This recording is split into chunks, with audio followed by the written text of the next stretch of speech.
All right, so today I get to do two beers. So this is the seventh beer. The reason I'm doing two beers, I got caught up in some stuff at work. I was supposed to do three, but I don't think I can do three right now.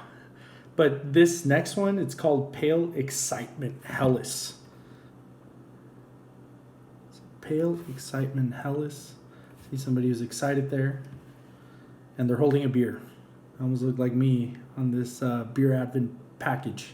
That's what I looked when my wife said yes to getting this at Costco. Anyways, so let's look at the... Oh, so there's more stuff back here on this one.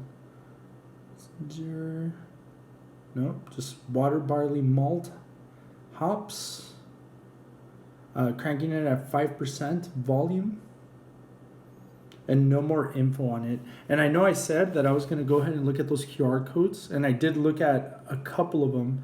But now what I want to do is taste these beers, have my own opinion about it, then look at the QR code, see exactly what these things are made out of, and kind of see if it's if the influence is there from these. I prefer to just, explain and think what I really think about these beers, and then go on to this and really see what they're made out of and how they promote them. So I think that would be an interesting experiment. All right, let's crack it open. And I got a Brutus for this one. So a bigger glass. Different style glass. Oh, super clear. Look at that. You can see my face through it. My big fat face. There it is.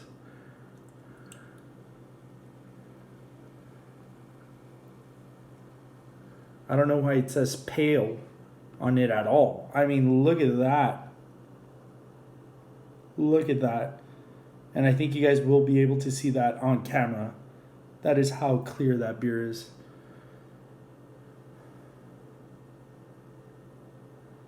Letting it pour.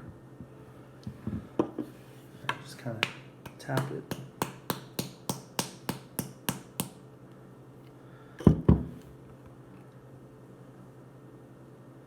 And the reason I do that is because there's some bubbles stuck on the glass. I don't know if you guys can see them. Some of those bubbles. Usually that means... so I rinse out the glass, but it's not fully rinsed out.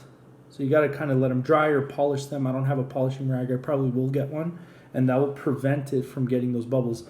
For now, I just kind of hit it just to kind of get rid of that. So the head is dying. I mean, it's there, but it's dying quicker than some of these other beers that I've seen. The classic German where it looks like an ice cream. I enjoy those beers so much. I really aesthetically pleasing. They tend to taste very good. But this beer, I mean, just the clarity on it, and it's already getting that condensation. And you can see all the bubbles just floating up on the glass.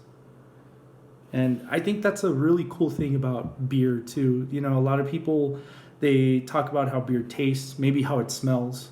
But I really do believe that a lot of the times we eat with our eyes. You probably won't taste something that doesn't look aesthetically pleasing. And all these beers have been like that. Most of the beer I've had in my life is like that. But this one is beautiful. This is a really good looking beer. And as you see, the head was up to the rim of the glass, maybe a little bit higher than that, and it's already dying. It's died about halfway. So let's go ahead and taste it before the rest of it dies. Oh, well, let's smell it.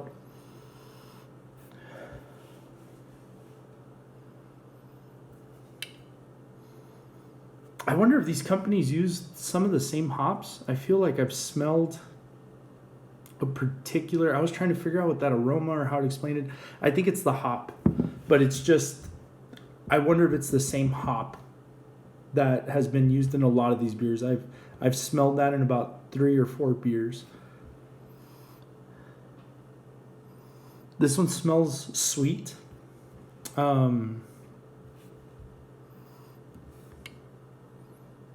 Maybe like candied sugar. Again, very faint. I'm trying to really grasp that aroma. But yeah, very faint. And I can't wait to see actually those QR codes at the end of all this and see, how they promote these beers. I might even call the companies or the company. It looks like they're all made by the same company, or unless the same company bottles them. But I would like to call the breweries and be like, how do you guys do these? And just kind of see what their processes are like. Anyways, cheers, y'all.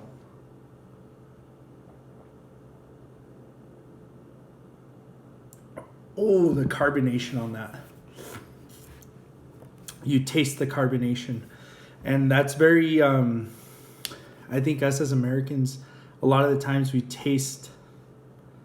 So a lot of the domestic beer, the American domestic beer, we taste carbonation, but we're so used to it, we can't even explain it. And it's not until you kind of have a lot of craft beer that you see that that's not really present.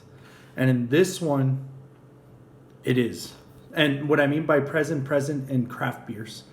And then when you go back to a domestic beer, you see that they're pretty darn carbonated. Light beers, for whatever reason, I don't know the chemistry, the science, but beers especially that look like that, they tend to, be bubbly.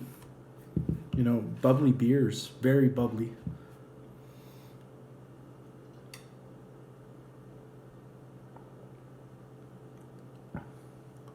Like a hint of sweetness.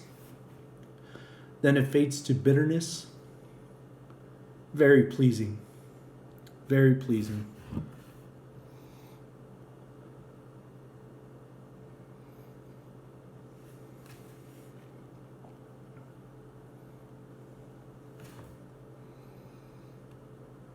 Let's give it another shot, see if I can get any more descriptions on this.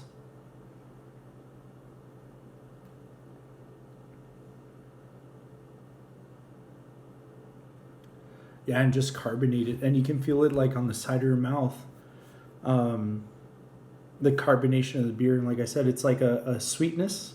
Like I want to say almost, I don't know if candy or like, I don't know. Just like a hint of sweetness, and then it gets bitter. And throughout the whole process, you're just having those bubbles go through the side of your mouth. It is very, very good. I really enjoy it. Anyways, y'all. For the next one tomorrow. Cheers.